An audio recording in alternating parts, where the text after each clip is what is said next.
Freight Efficiency with NACFE's Mike Roth and Friends. Here in episode 69, I'm joined by Rob Kelly, Senior Vice President at Forum Mobility, where we talk about his career, including his work with solar and at Tesla, and he shares what he finds interesting about freight movement. He also talks about the win-win-win of the move to clean transportation, how electric vehicles are performing in drayage applications, trucking as a service, and what needs to happen to move electric vehicle deployment along faster. Today we have joining us Rob Kelly. He's Senior Vice President at Forum Mobility, and it's a real pleasure to have you on today. And I think, Rob, this is a real timely discussion as well, so we'll get into that. Thanks for joining us. Absolutely, Mike. Thank you for having me. Pleasure to be here. Excited about this this conversation, because there's so much going on in the space that we're going to get into. But before we do, we titled this podcast, Freight Efficiency with NACFE's Mike Roth and Friends, Rob, and it's great to call you a friend. Do you remember sort of when we first met and how our relationship started? Yeah, I'm pretty sure it was my early days at Amply Power as a co-founder there, and I think I tapped you on the shoulder at ACT Expo and was just inquisitive about NACFE, trying to wrap my arms around the opportunities that my new company Amply had in our business model. And I've been following NACFE ever since. As a matter of fact, I'd even say it helped push me into my next job at Forum Mobility. Was the education I got by following NACFE.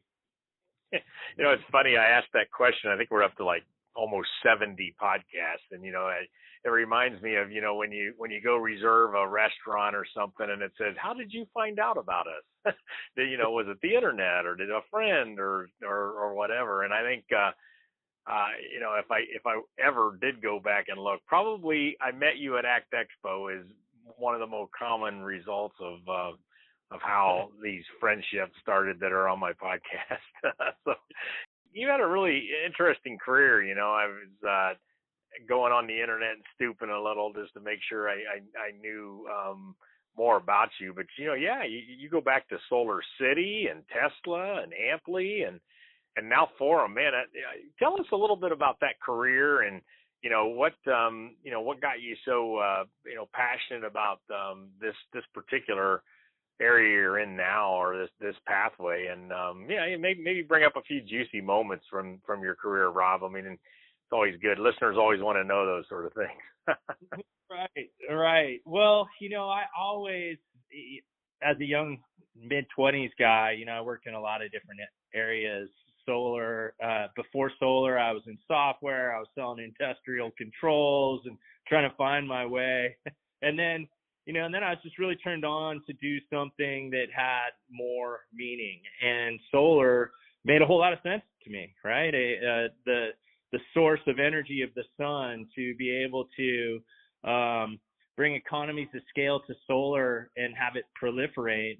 And today, it really does. And so that's what got me into Solar City. And Solar City was purchased by Tesla, and probably a lot of juicy moments within that 12-year span of all of that, including, Tesla not necessarily running a commercial solar company very well and being very focused on making cars as they should. So I found my way out of that world and into your world, into mobility as a co-founder of Amply Power. I was lucky enough to have a mutual friend, Andrew Beebe, who is a investor over at Obvious Ventures, introduced me to Vic, and I became Vic's first employee at Amply Power and therefore a co-founder.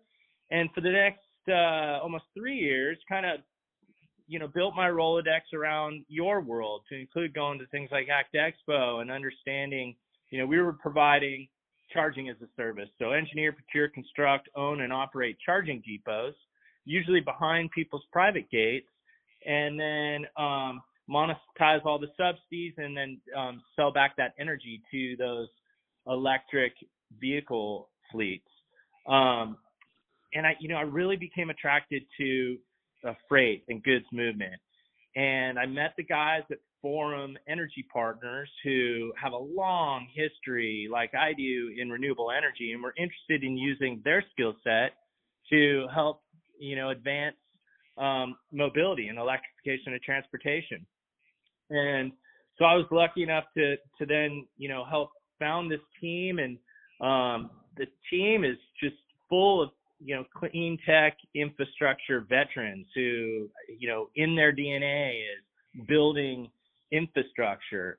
It was solar and made, hundreds of megawatts of solar panels in big power plants. And now we're taking that understanding and doing that for Form Mobility to build the infrastructure and the charging depots of the future for freight and goods movement. This solar stuff. I mean, we've we're full-time RVers, and we're about to put full solar on our second rig, and it's come so far so fast in efficiency and durability and all that sort of thing. I was at a warehouse a couple of weeks ago. 3 megawatt of power up there. It's like, oh, that's a lot. It is fun to see how it's progressed. I kind of grew up in trucking with over 35-year career, so freight and trucks, I mean, it's all kind of, in some ways it's sort of all I know, Rob. But what like peel that back a little bit. What about freight is interesting? You called freight so interesting a couple minutes ago. What is it for you? Yeah, obviously it's a massive market that I didn't understand very well until getting into mobility, and now I can spout off all the different phrases in freight that are so fun to say, like, if you bought it, then a trucker brought it.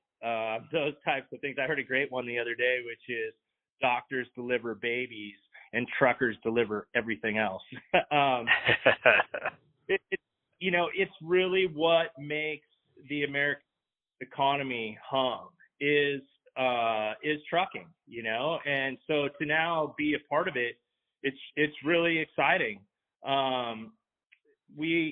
It's been through some big changes over the years, and I know that a lot of people in trucking are overwhelmed by said changes.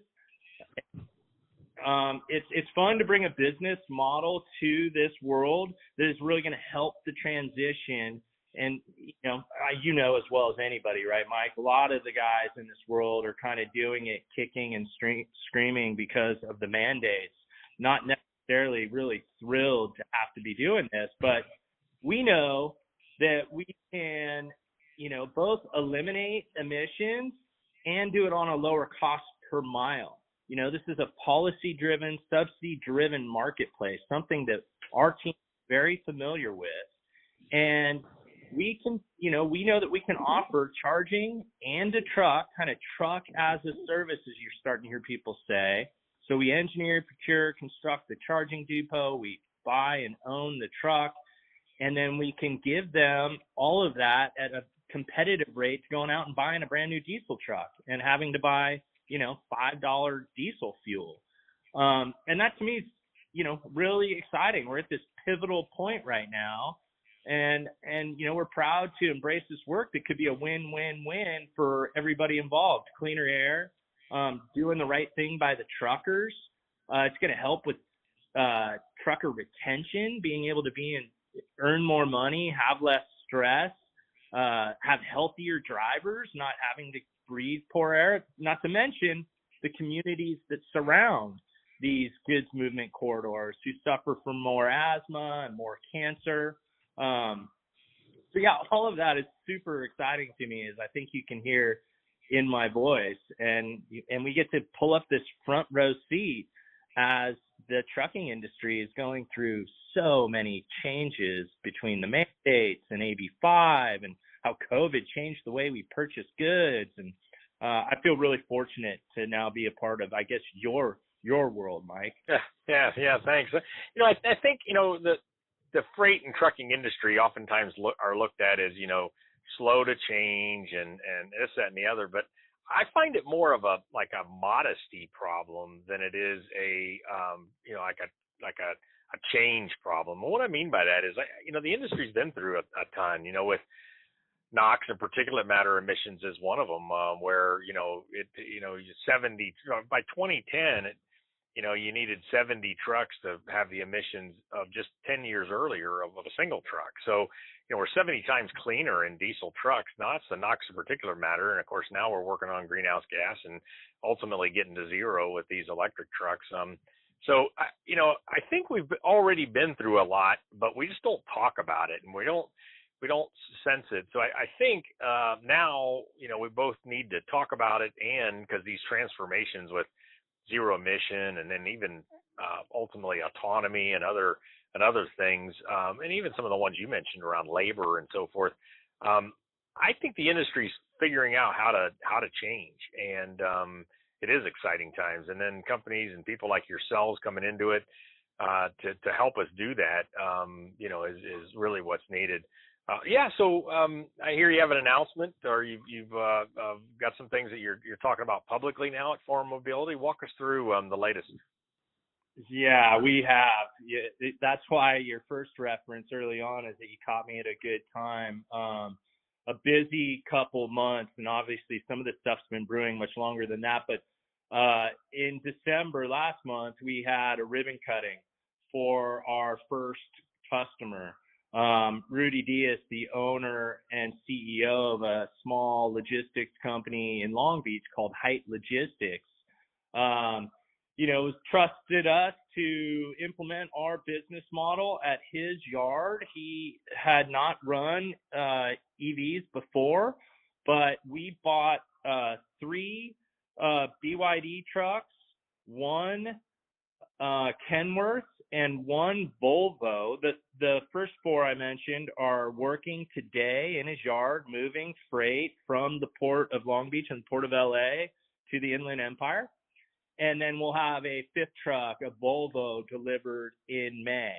They're all charging off of 120 kW Telus chargers. And so that was huge. Having your first customer is massive. And it's really exciting to see that I have all these BCOs now contacting me and really asking, like, the beneficial cargo owners, the Walmarts and Amazons, the IKEAs of the world is this a real option today? Can we move freight with zero emissions? And I'm excited to be able to say yes and introduce them to Rudy and some of my customers that are budding soon. And then we have another really big announcement. We raised our Series A with CBRE Investment Management and Homecoming Capital.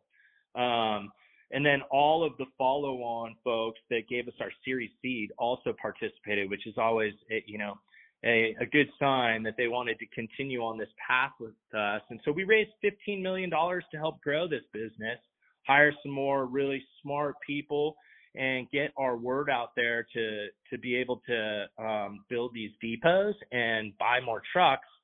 But the more important part is we were able to create a $400 million joint venture with CBRE and Homecoming Capital. So we're able to draw from that, find sites, install chargers, and build these kind of charging depots of the future, or fueling stations of the future. Gives us a huge runway. Although $400 million, to be honest with you, is a drop in the bucket compared to what we need to do with our utility partners and building this infrastructure. It's a really good head start. So we are, with those funds, we're out there developing sites that support the San Pedro Bay ports, so Long Beach and LA, and the goods movement corridors out to the Inland Empire. As well as in Northern California, so the Port of Oakland, along where we see our goods moved up in the North Bay, which is, out to, call it, Livermore, Tracy, Stockton, French Camp, Manteca areas. And so that's where you'll be seeing our depots pop up, and we'll be able to do both the truck as a service, buying the truck on somebody's behalf and fueling it and maintaining it for them, where they get a fixed monthly rate. But also, I find that a lot of my customers want to continue to own that truck asset. And so those people can continue down that path, own the EV themselves, the electric truck themselves, but just subscribe to my charging networks. Yeah, that was kind of where I was going. So, first of all, you're focused on, you know, international intermodal, or going to the seaports, right, and then into the transfer locations, or the warehouses. So for instance, Long Beach to the Inland Empire. How do those electric trucks with the range they have today perform in that duty cycle compared to diesels? We've had a little bit of insight to it, but do they make one trip to the port, two trips to the port? I mean, how are you rationalizing what comes with the electric truck now compared to operations when you do that total cost of ownership analysis? Yeah, understanding this drayage market, I really do have to credit NACFE and RMI and others that have helped me understand that, yeah, there's this whole world of heavy duty trucking that travels between less than 200 miles every day, just grabbing containers or cans, as they call them, from the ports and moving them to the different DCs located nearby. And honestly, some of these guys just go in between, Compton or Carson and the port. It's a very short distance. And then others go farther out, call it the Inland Empire, Rialto, or areas. But all of those are well within the duty cycle of the trucks that are being made today. Most of the early trucks, 100, 150 miles. And then, the next generation that's coming out right now for, Volvo has an extended range, BYD has an extended range, Nikola has a tremendous range on their truck, and they're looking at, those 250 miles to 300 miles in one state of charge. So it's low-hanging fruit. NACFE helped me understand that. These trucks are available today. They can run the duty cycle of drayage, and they're perfectly capable of performing what is already being done today by combustion engine trucks. So right. That's how we focused on that marketplace. Yeah, and it's also with the ports. It's an area, to your comment earlier about communities that the trucks travel through. I mean, those are areas that are, quite frankly, I mean, I used to always joke that drayage is where over the road trucks went to die. They were all in the 10 to 20 to 30 years old, and but they had old emissions and so forth. So you're also targeting a market that's embracing the zero emission for a lot of good reasons, around emissions at the ports and on the routes to and from. A little bit ago, you also brought up what I really wanted to ask you about, probably the top question I wanted to ask you about. So you tell me if it's a tough one or not. But the fact is, with trucking as a service, or putting in sort of this full, in the leasing business, kind of a full lease where they're providing the truck, they're providing the driver, they're providing maintenance and fuel, and you're kind of offering that here. For many of your customers, though, that's their business, Rob. I mean, you're kind of taking over their entire business. So you mentioned, customers wanting to own the truck, or maybe making some of those maintenance decisions, maybe driver decisions. Do you view this as early on in these electric trucks that the full trucking for a service is so important to get going, and then as a fleet matures in this work, they might shed some of those away from you, like owning the truck? Does that logic make sense? Because that's how I kind of see it, but I'm not sure I'm right. Yeah, I hear you. We are absolutely not competing with that marketplace. I do not put a driver in the truck. That's not our world. I don't, take orders from BCOs and grab cans on their behalf and bring them to DCs. We leave that to our logistics partners and customers to do that part. It's not too dissimilar if you really think about it, Mike. If somebody going for an all-in lease on, an e-Cascadia, outside of that, we are including the fuel, in this case, electricity. It's very similar to that, a conventional method where you don't want to take the maintenance and you want to pay a lease payment is not too dissimilar from what I'm offering. I just think that, we're a bunch of energy professionals, and it's difficult. I mean, you've talked to people, right? They've had a really difficult time communicating their needs to the utility, being able to buy the right charger that meets their needs and duty cycles of their vehicles, understanding how to keep this early equipment operational with, 5 nines of uptime. That's not what the logistics folks want to do. Their world is already too complicated. So all we're really doing is helping them transition into that world by taking that complication away and, being able to put our hands on all the different subsidies, whether it's working through the utility subsidy, getting HVIP on their behalf, being able to monetize the LCFS, boiling that all down into a fixed rate. We really just see ourselves as helping the logistics world transition into these electric trucks, and not by any means competing with them. You're not going to see me with a brokerage board on my website. No, I think it's really important and an aspect. We do talk to a lot of fleets that are trying to do, most if not all of this on their own because they've kind of done that before, and I think you're really onto something here. So you own the facility. How hard is it to find real estate to close enough? Because last thing you should be doing with a limited range vehicle is traveling out a route. So how's the whole real estate play into this? Yeah, we have an awesome development team who's doing a really good job of kind of overlaying different maps and understandings of goods movement corridors and the corresponding energy that's available along those corridors so that we build a network of purpose-built charging depots. Because the other thing we're not is ChargePoint or Electrify America, right? We're building purpose-built depots for these Class 8 trucks. They have different turning radiuses. They need different ingress and egress. And working with the utility partner, it's not easy. You're correct. The utility is going to need a more streamlined process in order to build faster. The one thing that's missing, the trucks are becoming available.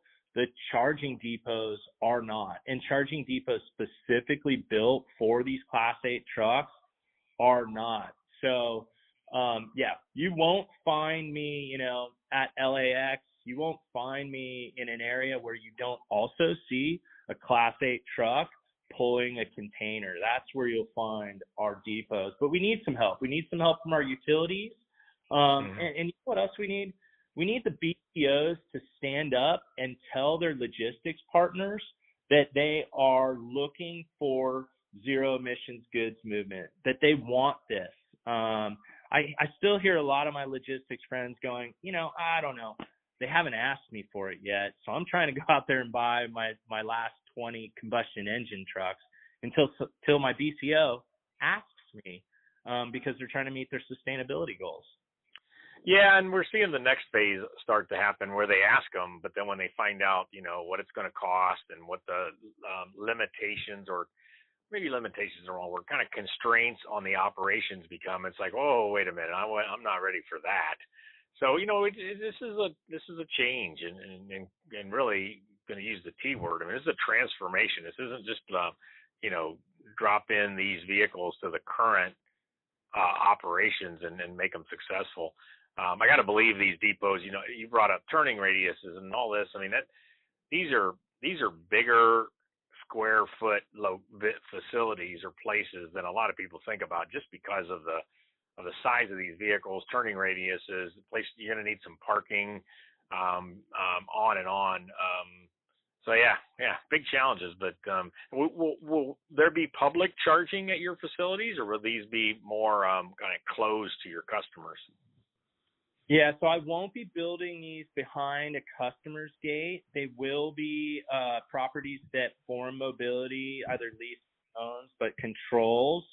So they are public facing. It's always kind of a funny question for me to answer, because people say, are they public? And a lot of funds are pushed towards ones that are being made public. But, somebody in the logistics world can't treat this like Chevron and just pull up and wait for a charger to be ready. So yes, they're public, meaning any logistics company can sign up with me. Any carrier can sign up with me, but they do have to sign up. I have to know they're coming, right? I'm going to sell out my charging stalls way before they actually get turned on, right? It's because people will subscribe and they'll want to own that parking spot so they can charge their truck. It still takes a couple hours to charge a truck. So you don't just show up and see if the pump is ready. You need to have subscribed to Forum Mobility. And we do that through, if it's just charging as a service, we do it for a 36-month minimum contract. And then if it's a full truck as a service, a 60-month contract. So it's public facing. Anybody can do it, but you got to sign up. Yeah. So thanks for those time frames. That's kind of helpful.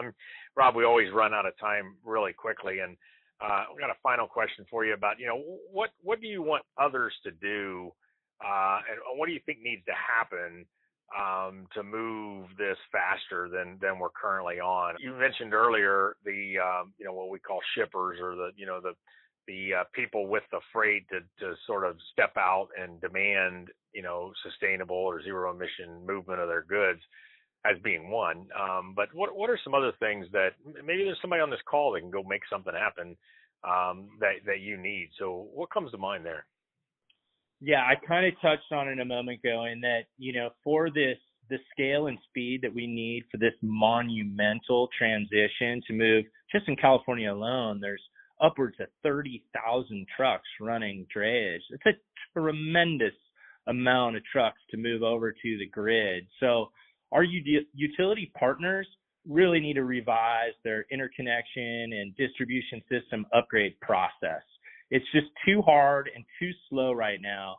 And the regulators need to do a good job of opening up those floodgates to allow the IOUs in California to invest more quickly in the infrastructure we're going to need to transition these vehicles over to electricity. And then the second, I think I touched on as well, is I do get to talk to the Walmarts, Amazons, IKEAs, Nikes of the world, but I really want them to stand up and tell their carrier partners that they want this. The truth is, I heard you say that they end up finding out how expensive it is. It is. For somebody who doesn't understand the market, it is expensive. And the administration and the time consuming, and you're talking about a logistics company trying to put this all together. But when done right, in a model like Forum Mobility, with people who have a resume of developing massive infrastructure like this, like my entire team does, and that knows how to work within a subsidized market, the answer is we can do it today, more efficiently and less expensive than if they want to go out and buy a 2023 combustion engine Class 8 truck and start putting the fuel of diesel in that truck. I can compete with that literally all day. And all of these guys have the routes that stay within 200 miles of each day that these trucks can easily perform. Thanks a lot, Rob. I mean, this is you're helping to simplify what's complex, but definitely help get that snowball rolling where we can really make this a difference. So thanks for being on. Appreciate your insights, and good luck to the whole team there at Forum Mobility. Always a good time talking to you, Mike, and look forward to seeing at the many events as we push this industry forward. Freight Efficiency with NACFE's Mike Roth and Friends.